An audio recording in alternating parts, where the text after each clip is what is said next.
Our next speaker is Nicole Lowen. She's the chair of the Energy and Environmental Protection Committee of the legislature. She's a representative for House District 6 in Kailua Kona on Hawaii Island. And throughout her 9 years in office, Representative Lowen has worked on legislation to further Hawaii's environmental goals, renewable energy, to address climate change, protect natural resources, and to improve waste management systems. She has also prioritized work on clean transportation and energy efficiency and passed bills to transition state fleets to zero-emission vehicles to incentivize the build-out of electric vehicle charging infrastructure. Representative Lowen has been a stalwart on the environment in the House for a number of years, as I said, and appreciate having you come today to speak. So with that, I'll turn the microphone over to Senator Lowen. Thanks. I think you promoted me to senator last time too, but I'll take it. Thanks. Can you guys see my screen share? Is that my PowerPoint visible? Okay. I'll go through this really quickly. Sorry, I'm not good at picking just 3 priorities. And this is basically the same presentation I gave last time with some tweaks. As we've moved closer to session, things are changing and things will probably continue to change.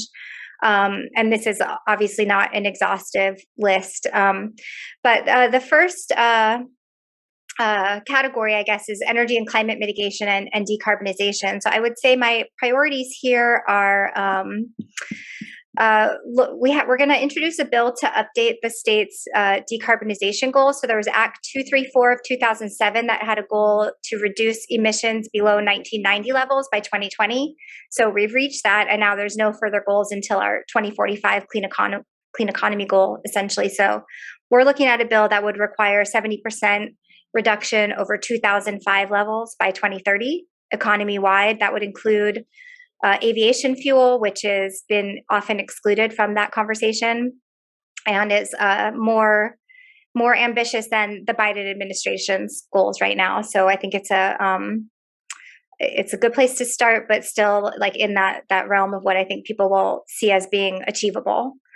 Another priority bill that I'm working on is, we're going to continue to have conversations about carbon pricing and carbon taxes. And one angle I've been thinking about taking, since we haven't had luck in passing those bills in past years, is pivoting to thinking about an implicit or internal carbon price and the social cost of carbon. So this would be directing the state to adopt a social cost of carbon and use that in their considerations for like big infrastructure projects and things like this. So this would push the state towards not always picking the lowest cost. If more energy efficiency or putting PV on a rooftop or using more lower carbon footprint building materials is cheaper, this would level that out because you would be thinking more long term.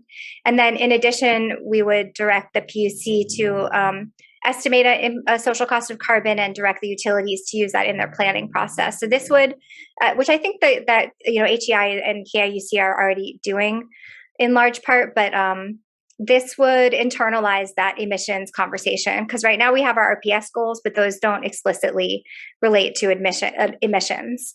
So having a social cost of carbon be part of the planning process would internalize that.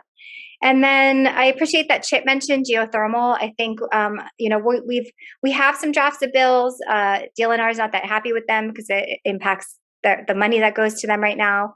But I do think that we need to continue to elevate this conversation. And I think this group that you've brought together here today could be really helpful because there is a lot of suspicion and kind of mixed feelings surrounding geothermal. And I think that we need to work through that so that we can move forward with being able to benefit from this amazing resource that we have here and use that to help us tackle our climate issues. So that I think will be part of the conversation in some form.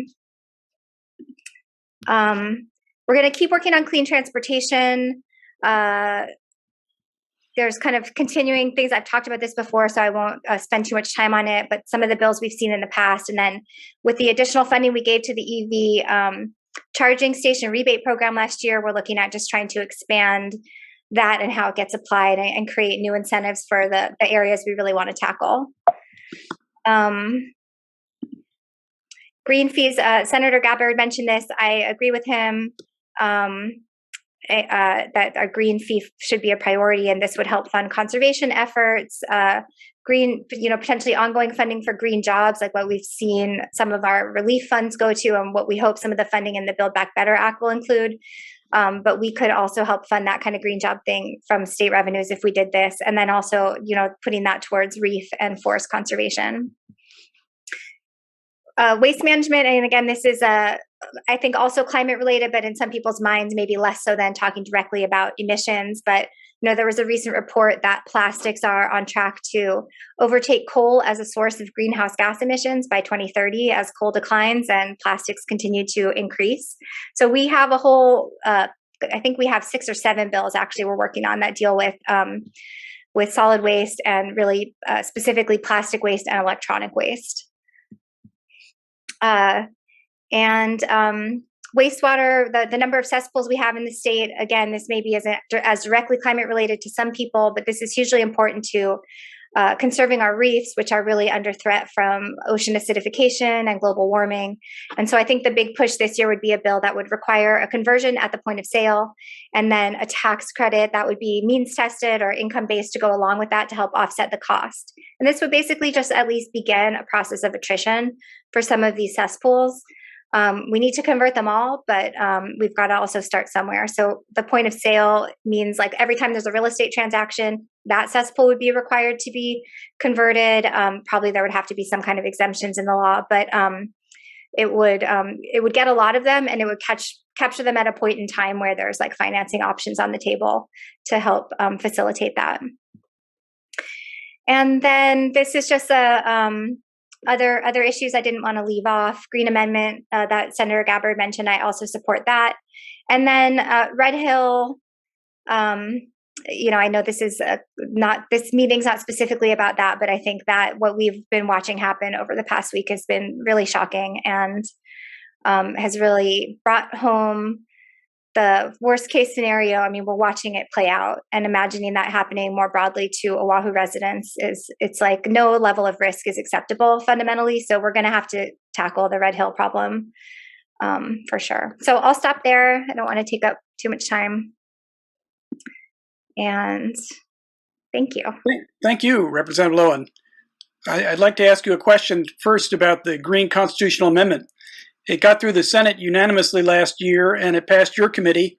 And I wonder what you think the prospects are for passing the legislature this year. I mean, we're willing to pass it out of my committee. I can't really speak to. I'm not quite sure what the reason for not continuing to move it forward was. So, I mean, I hate to say what are the chances. We can't know until we are there. Okay. Another question I have for you is relating to, you mentioned geothermal, which is a great resource potentially, I think, for if it can be worked out for the Big Island. But let's turn to Oahu, where the majority of the population lives. What can be done on Oahu to continue to develop alternative power resources, so that we can reduce emissions? And also, what can we do on sequestration of carbon? Sure. I mean, I think there's still low-hanging fruit on Oahu. So there is, as this county continues to move forward, or the utility continues to move forward on Oahu with adopting renewable energy, I think that right now it's like projects just take time to build. But as far as the reliability of the grid, which is I think there's kind of sometimes a misunderstanding that the variability of renewables is gets conflated with reliability, but actually there's a lot of capacity to adopt more renewables, and that need for the firm power as people think of it, because really solar with battery backup is firm to a degree, but that need becomes sort of more unavoidable when you get to the last 10% or so. So, I mean, right now it's sort of plant permitting issues, supply chain issues, and things like that. But I think for Oahu, there will be a need for some kind of bigger resource. There are land area issues. So maybe looking at offshore wind, I know that conversation is pushing forward. Geothermal, it's not totally clear what resources are available on islands beside the Big Island. It's very obvious there's a resource available on Big Island, but potentially there could be in other places. But it's like having the resources to identify that and the buy-in from the public to move forward on it. And then, I mean, I think the long duration storage is a huge, for Oahu in particular, like that would be a game changer if there was some new technology for long duration storage that came online. What was the second part of your question? I'm sorry. I'm afraid I don't remember. It was carbon sequestration. Oh, okay. Yeah, I mean, carbon sequestration, I think the things that Senator Gabbard mentioned about soil health are really important, continuing with reforestation efforts. And then, as Dr. Fletcher mentioned, I mean, direct air capture is still really expensive technology, but it's something that we're going to need in the future. And Hawaii, it's expensive, but if you have a cheap source of energy, which, solar is super cheap right now. We also have geothermal. If we expand that, I mean, potentially it could make a lot of sense here. It's kind of an exciting opportunity. It's definitely, it's not, I wouldn't say it's necessarily like it's still sort of a new and emerging technology. It's not like at this point where there's total readiness right now, but I agree, like we should be looking in that direction 100%. And what do you think of burning trees as a climate impact for generating electricity? I mean, it seems pretty counterintuitive. Okay. One final question. What can we do more to include social justice concerns in our legislation?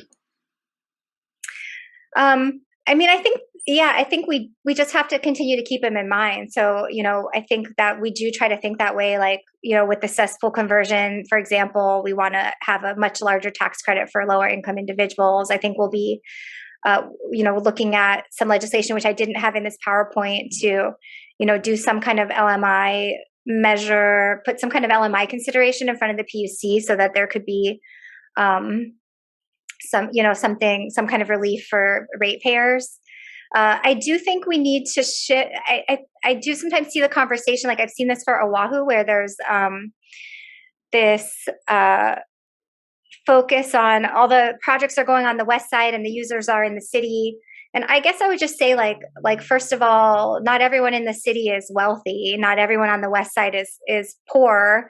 And cities also provide benefits to country areas, right? There's a kind of trade-off there, and I think our focus should be on providing relief to lower income ratepayers. In my view, I think it's I'm willing, like the idea of community benefits. So when you have a energy project in a certain area, that you would provide some kind of benefit back to the community. That is a cost that gets borne by all the other ratepayers on the island. So I think it's something that we just have to be judicious with and kind of tread carefully around. You mentioned LMI. Could you explain that? LMI is just like the acronym for low and middle income. Yeah. So very good. Yeah. Thank you, Chair Lowen. I really appreciate your coming today and for working with us on all these important bills coming up in the next session.